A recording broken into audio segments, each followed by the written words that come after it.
আসসালামু আলাইকুম। কিছুদিন আগে Realme কোম্পানি বাংলাদেশ মার্কেটে অফিসিয়ালভাবে কম বাজেটের মধ্যে নতুন একটা ফোন লঞ্চ করেছে। Realme Note 50 4GB 64GB ভেরিয়েন্টের প্রাইস রাখা হয়েছে ১০,৯৯৯ টাকা এবং 4GB ১28GB প্রাইস রাখা হয়েছে ১১,৯৯৯ টাকা। Realme কোম্পানি বলছে কম বাজেটের মধ্যে এই ফোনটি সবচেয়ে বেস্ট একটা ফোন। সো এই বাজেটের মধ্যে এই ফোনটি সেরা কিনা এবং এই ফোনের সুবিধা অসুবিধা নিয়ে আজকে কথা বলবো। আপনি যদি আমার ভিডিওটা প্রথমবার দেখে থাকেন, একটা লাইক এবং সাবস্ক্রাইব করে আমাদের পাশে থাকবেন। তো চলুন শুরু করা যাক। বক্সটি ওপেন করার পর প্রথমে আমরা পেয়ে যাব Realme Note 50 স্মার্টফোনটি। এরপর পেয়ে যাব ১০টি একটি অ্যাডাপ্টার এবং type C USB cable, transparent cover case, SIM খোলার জন্য থাকছে একটি পিন এবং একটি ইউজার ম্যানুয়াল। এই স্মার্টফোনটি বাংলাদেশ মার্কেটে দুটি কালারে লঞ্চ হয়েছে, স্কাই ব্লু এবং মিডনাইট ব্ল্যাক। প্রথমে যদি ফোনটির ডিজাইন এবং বিল্ড কোয়ালিটি নিয়ে কথা বলি, তাহলে ফোনটির ব্যাক প্যানেল এবং সাইড ফ্রেমটি প্লাস্টিক বিল্ডের, যার থিকনেস হিসেবে থাকছে 8 মিলিমিটার এবং ওজন থাকছে ১৮০ গ্রাম মাত্র। এই ফোনটি দেখতে Realme C51 ফোনটির মতো দেখা যায়। এই ফোনের ক্যামেরা সিস্টেমগুলো অনেকটা আইফোনের মতো দেখা যায়। আর ফোনটিতে ম্যাট ফিনিশিং দেওয়া হয়েছে। ব্যাক কভার ছাড়াও ফোনটি ব্যবহার করতে পারবেন, ফলে পিছনের দিকে হাতের চাপ পড়বে না। স্মার্টফোনটি ব্যবহারে এক হাতে সলিড ফিল পাওয়া যাবে। বাটন এবং পোর্টসের কথা বলতে গেলে এক সাইডে রয়েছে ভলিউম বাটন এবং পাওয়ার বাটন, আর পাওয়ার বাটনে সাইড মাউন্টেন ফিঙ্গারপ্রিন্টস দেওয়া হয়েছে। তাছাড়া side mountain fingerprint scanner position আমার কাছে ঠিকঠাক লেগেছে। পাশাপাশি ফিঙ্গারপ্রিন্ট স্ক্যানারটি টাচ করার সাথে সাথেই আনলক করে ফেলছিল। এছাড়া মোবাইলে থাকা ফেস আনলক সিস্টেম যথেষ্ট ফাস্ট এবং স্মুথ কাজ করে। মোবাইলের অন্য পাশে রয়েছে একটি সিম স্লট। এখানে আপনি দুটি সিমের পাশাপাশি একটি মাইক্রো এসডি কার্ড ব্যবহার করতে পারবেন।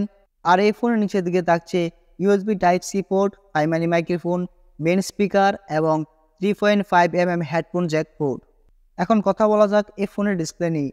এই ফোনের ডিসপ্লে সাইজ হচ্ছে 6.74 ইঞ্চি আইপিএস এলসিডি ডিসপ্লে এবং রেজুলেশন রয়েছে 720x1600 পিক্সেল এবং এটাতে 560 পিক ব্রাইটনেস দেওয়া হয়েছে এবং এটাতে 260 পিপিআই পিক্সেল ডেন্সিটি থাকছে এবং থাকছে 19 hertz refresh rate. 19 hertz refresh rate থাকার ফলে ডিসপ্লে টাচ রেসপন্স ছিল খুবই ফাস্ট।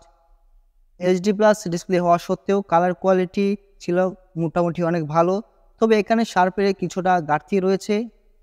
কম বাজেটের মধ্যে হওয়ায় ডিসপ্লেতে কিছুটা পিক্সেলের ঘাটতি থাকছে। আর এই ফোনের ডিসপ্লে বেজেলটা মোটামুটি সাইজের ছিল। ওভারঅল এই বাজেটের মধ্যে Realme এই ফোনটিতে ভালো ডিসপ্লে প্রোভাইড করেছে। ফোনটির বিল্ড কোয়ালিটি ছিল খুবই শক্তপোক্ত, আপনি এক হাতে লম্বা সময় পর্যন্ত ব্যবহার করতে পারবেন। এবার কথা বলা যাক এই ফোনের ক্যামেরা সেকশন নিয়ে। এই ফোনের ক্যামেরা হাউজে দুটি ক্যামেরার পাশাপাশি একটি ফ্ল্যাশ ব্যবহার করা হয়েছে। দূর থেকে দেখলে মনে হবে এখানে তিনটি ক্যামেরা দেওয়া হয়েছে, যা দেখতে মোটামুটি আইফোন 15 সিরিজের মতো। যার মেইন ক্যামেরাতে রয়েছে 13 মেগাপিক্সেল ক্যামেরা। এছাড়া আরও একটি থাকছে একটি সেন্সর। ক্যামেরা পিকচার কোয়ালিটি যথেষ্ট ভালো বললে চলে, তবে কালার ও ডিটেলস অনেক ভালো আসে। তবে এখানে কিছু ছবি দেওয়া হয়েছে। এছাড়াও এর ব্যাক পিকচারে থাকছে এলইডি ফ্ল্যাশ লাইট।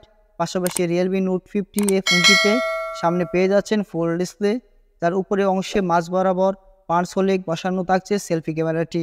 এই বাজেটে 5 হোল ক্যামেরা প্রোভাইড করেছে। সেলফি ক্যামেরাতে রয়েছে 5 মেগাপিক্সেল ক্যামেরা। এই বাজেটের মধ্যে অন্যান্য ফোনের মতো এভারেজ ছবি পাওয়া যাবে। বাজেটের তুলনায় এই ফোনের ক্যামেরা বলতে গেলে ওভারঅল মোটামুটি ভালো বলা যায়। এখন কথা বলা যাক এই ফোনের পারফরম্যান্স নিয়ে। এই ফোনটাতে অপারেটিং সিস্টেম হিসেবে থাকছে অ্যান্ড্রয়েড 13 ভার্সন এবং ইউআই হিসেবে থাকছে 13 ভার্সন। তার পাশাপাশি মোবাইলটিতে up to 4GB virtual RAM ব্যবহার করার সুবিধা রয়েছে। চিপসেট হিসেবে মোবাইলটিতে ব্যবহার করা হয়েছে ইউনিসক T612, যেটি 12 nm আর্কিটেকচারে বিল্ড করা। প্রসেসর হিসেবে এই ফোনটিতে অক্টাকোর 2.01 GHz দেওয়া হয়েছে। জিপি হিসেবে থাকছে মালি G57। যারা এই ফোনটি দিয়ে গেমিং করতে চান তারা মোটামুটি গেমিং করতে পারবেন, তবে এখানে কিছুটা ল্যাগিংয়ের সমস্যা থাকতে পারে। যারা হেভি গেমার তাদের জন্য এই ফোনটা বেস্ট বলা যায় না। ফোনটিতে 4GB ফিজিক্যাল র্যাম থাকছে, 4GBর সাথে কিন্তু 4GB ভার্চুয়াল র্যাম থাকছে। আর স্টোরেজ হিসেবে থাকছে 64GB স্টোরেজ। ফোনটির ব্যাটারি এবং চার্জার নিয়ে কথা বলতে গেলে এই ফোনটিতে ব্যাটারি হিসেবে রয়েছে 5000 mAh ব্যাটারি এবং চার্জার হিসেবে থাকছে 10 ওয়াটের একটি চার্জার। ইন্টারেস্টিং বিষয় হচ্ছে এই ফোনের পাঁচ হোলে কাঠাটে আইফোনের মতো ডাইনামিক আইল্যান্ড ফিচার দেওয়া আছে। কল আসলে বা চার্জে লাগালে এটা শো করে, যেটাকে কিনা মিনি ক্যাপসুল বলা হয়ে থাকে। যা দেখতে খুবই ইউনিক। 10 ওয়াটের চার্জার দিয়ে ফোনটি 100% চার্জ করতে 3 ঘন্টার মতো সময় লাগবে। 5000 mAh ব্যাটারি থাকার কারণে নর্মাল ব্যবহারেই আপনি 1 দিন থেকে 1.5 দিন ব্যবহার করতে পারবেন। ব্যাটারি ব্যাকআপ এর দিক দিয়ে কোনো প্রকার সমস্যা ফেস করবেন না। ফাইনালি এই বাজেটের তুলনায় ফোনটার ডিসপ্লে, ক্যামেরা, প্রসেসর, চার্জিং সবকিছুই ওভারঅল ভালো ছিল। এই ফোনটি আপনার কাছে কেমন লেগেছে তা কমেন্ট বক্সে জানিয়ে দিন। তো এই ছিল আজকের ভিডিওটি যদি আপনাদের ভালো লেগে থাকে লাইক, কমেন্ট, শেয়ার করতে ভুলবেন না। এরকম নিত্য নতুন ভিডিও পেতে আমাদের চ্যানেলটি সাবস্ক্রাইব এবং ফলো করে পাশে থাকুন। দেখা হচ্ছে অন্য কোনো নতুন ভিডিও নিয়ে। সেই পর্যন্ত সবাই সুস্থ থাকুন। আল্লাহ হাফেজ।